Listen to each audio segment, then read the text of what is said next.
always anticipate objections. So I learned this from an agent named Caesar, lives in San Antonio.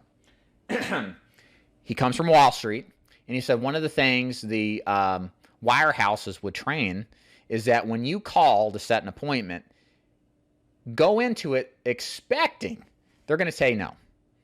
If you can think that they're going to say no, and you can anticipate a negative response, you're going to be that much better at turning around with your whatever rebuttal that it is.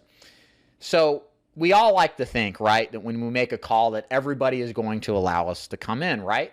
Well, here's the problem with that. First of all, it may happen occasionally, it may happen some of the time, but it doesn't happen all the time. There's going to be a level of success in turning objections around, and you've got to be prepared to handle that. So it's best to go in with that anticipation, right? The second thing is that if all you get are the people say, oh yeah, I remember sending that card off a month ago, that card with no real specific information. I don't really know who you are. Come on over.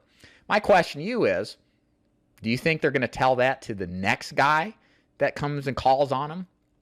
My point is, if you can overcome the objections are kind of like a gatekeeper. If you can rebuttal them effectively and set the appointment, you're going to sit with harder to reach prospects that the vast majority of agents will never get to.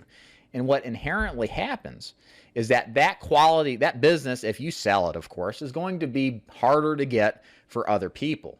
Whereas there are seniors, as you guys know, sell final expense or Medicare or whatever. If you sell anything in the senior market, there's people just want you to come over and talk about whatever. Professional visitors, that's what they think of us. And if you happen to sell them, they're nice enough people that they're going to allow the next guy to come in.